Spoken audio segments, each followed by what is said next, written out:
മേടക്കൂർ. മേടക്കൂറിൽ വരുന്ന നക്ഷത്രങ്ങൾ അശ്വതി, ഭരണി, കാർത്തികയുടെ ആദ്യത്തെ കാൽഭാഗം. 11-ൽ ശനി നിൽക്കുന്നു. ജന്മത്തിൽ വ്യാഴം, 12-ാം ഭാവത്തിൽ രാഹു, 6-ൽ കേതു, അഷ്ടമത്തിൽ ശുക്രനും ബുധനും, 9-ൽ സൂര്യനും ചൊവ്വയും നിൽക്കുന്നു. ഇതാണ് അവരുടെ ഒരാഴ്ചത്തെ ഗ്രഹനില. സ്വാഭാവികമായും ശനി 11-ൽ നിൽക്കുന്നത് കൊണ്ട് ഇഴഞ്ഞാണെങ്കിലും സാമ്പത്തിക നില ഏകദേശം അവരുടെ കയ്യിൽ ഭദ്രമാകും. കിട്ടിയില്ല എന്ന് തോന്നും, പക്ഷേ കിട്ടുമെന്ന് തോന്നും, പക്ഷേ കിട്ടിയില്ല. ഇങ്ങനൊരവസ്ഥയുണ്ട്.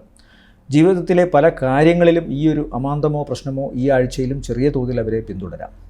എന്നാൽ അഷ്ടമത്തിൽ നിൽക്കുന്ന ബുധൻ വിദ്യാഭ്യാസ സംബന്ധമായ കാര്യങ്ങളിലും, അത് മക്കളുടെ ആവാം, അല്ലെങ്കിൽ ഈ നക്ഷത്രത്തിൽപ്പെട്ടവരുടെ ആകാം, അതല്ലെങ്കിൽ അവരുടെ ഉദ്യോഗ സംബന്ധമായ കാര്യങ്ങളിലായാലും, അല്ലെങ്കിൽ ഉദ്യോഗവുമായി ബന്ധപ്പെട്ട പരീക്ഷകളിലോ മറ്റു മത്സരങ്ങളിലോ ആയാലും, യാത്രയുടെ കാര്യത്തിലായാലും, അതും ജോലി സംബന്ധമായ കാര്യങ്ങളിലോ പഠന സംബന്ധമായ കാര്യങ്ങളിലോ ആവണം, അതുമായി ബന്ധപ്പെട്ടും വളരെ ത്വരിതഗതിയിൽ കാര്യങ്ങൾ നടക്കും എന്ന് വേണം പറയാൻ. പ്രത്യേകിച്ചും മക്കളുടെ വിദ്യാഭ്യാസ സംബന്ധമായ കാര്യങ്ങളിൽ കൂടുതൽ ഊർജ്ജസ്വലമായ ഒരു അവസ്ഥ കാണുന്നുണ്ട്. അതിൽ സന്തോഷിക്കാനും അഭിമാനിക്കാനും വക കാണുന്നുണ്ട്.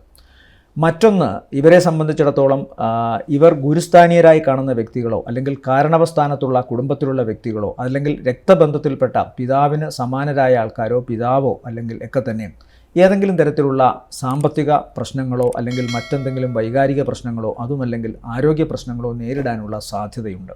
അല്ലെങ്കിൽ ഈ നക്ഷത്രക്കാർ ഈ വ്യക്തികളുമായി ബന്ധപ്പെട്ട് ചിലപ്പോൾ ചില കലഹങ്ങളോ അഭിപ്രായ വ്യത്യാസങ്ങളോ ഉണ്ടാകാനുള്ള സാധ്യതയുണ്ട്. അതിൽ മനോവിഷമം നേരിടുകയും ചെയ്യാം. യാത്ര ചിലപ്പോൾ മാറ്റിവെക്കേണ്ടി വന്നേക്കാം. അത് ഔദ്യോഗികമായി വിദേശ സംബന്ധമായ യാത്രയല്ല, നാട്ടിൽ തന്നെയുള്ള ചില യാത്രകൾ ചിലപ്പോൾ മാറ്റിവെക്കേണ്ടി വരാം. ചില പ്രവർത്തനങ്ങളെയും അത് ബാധിച്ചു എന്നിരിക്കാം. കുടുംബത്തിൽ ചെറിയ അസ്വാരസ്യങ്ങൾ ഉണ്ടാകാനുള്ള സാധ്യതയുണ്ട്. ജീവിത പങ്കാളിയുമായി ബന്ധപ്പെട്ട് ചില അഭിപ്രായ വ്യത്യാസങ്ങൾ ഉണ്ടാകാം. ചിലപ്പോൾ അവരുടെ മനസ്സിനെ വിഷമിപ്പിക്കുന്ന ചില തീരുമാനങ്ങൾ കൈക്കൊള്ളേണ്ടി വരും. അത് ഭാര്യയും ഭർത്താവും തമ്മിലുള്ള ബന്ധത്തിലും, അതുപോലെ തന്നെ ചില കൂട്ടു ബിസിനസ്, അതായത് ഒരുമിച്ച് പ്രവർത്തിക്കുന്ന ബിസിനസ്സിൽ മനസ്സിനോട് ചേർത്ത് നിർത്തുന്ന ചില സൗഹാർദ്ദങ്ങളിലുമൊക്കെ ഈ ഒരു അവസ്ഥയുണ്ടാകാം. പക്ഷേ തൊട്ടടുത്ത ദിവസങ്ങളിൽ, അല്ലെങ്കിൽ തൊട്ടടുത്ത ആഴ്ചകളിൽ ഇതിനൊക്കെ മാറ്റമുണ്ടാകുന്നതുമാണ്. ശ്രദ്ധിക്കേണ്ടത്, ശുക്രൻ്റെ മാറ്റത്തോടു കൂടിയേ ഈ കാര്യങ്ങൾക്ക് മാറ്റം വരികയുള്ളൂ. വളരെ പെട്ടെന്ന് ചില വീട്ടുസാമാനങ്ങൾ വാങ്ങാനോ വീട്ടിൽ ചില പറ്റകുറ്റപ്പണികൾ നടത്താനോ സാധ്യതയുണ്ട്. എന്നാൽ അതുമായി ബന്ധപ്പെട്ടും ചെറിയ ചില അസ്വാരസ്യങ്ങളോ അതൃപ്തികളോ ഉണ്ടാകാം. തങ്ങളുടെ ഇഷ്ടത്തിനനുസരിച്ച് പൂർണ്ണമായും അത് മാറണമെന്നില്ല. തൽക്കാല ശാന്തിക്ക് എന്തെങ്കിലും ഒരു തൃപ്തി ഉണ്ടാകുമെന്ന് മാത്രമേ കരുതാനാകൂ. പൊതുവേ വീടുമായി ബന്ധപ്പെട്ടുള്ള കാര്യത്തിലും വീടു പണിയുമായി ബന്ധപ്പെട്ട കാര്യത്തിലുമൊക്കെ ചില നീക്കുപോക്കുകൾ നടക്കുമെന്നുള്ളതാണ് ഈ ആഴ്ചത്തെ മറ്റൊരു പ്രത്യേകത.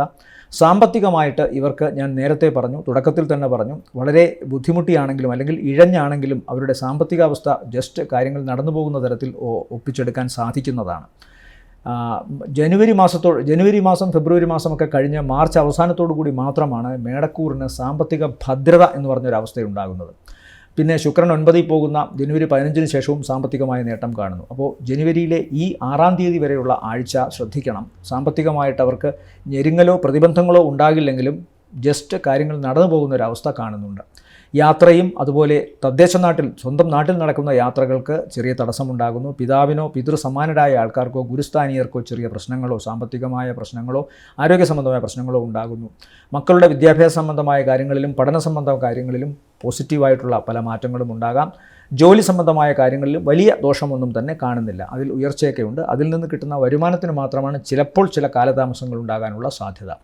മേടക്കൂറിനെ സംബന്ധിച്ചിടത്തോളം ഈ ആഴ്ചയിലെ നല്ല ദിവസങ്ങൾ എന്ന് പറയുന്നത് 3, 4, 5, 6 താരതമ്യേന ഗുണമുള്ള ദിവസങ്ങളായി കാണുന്നു.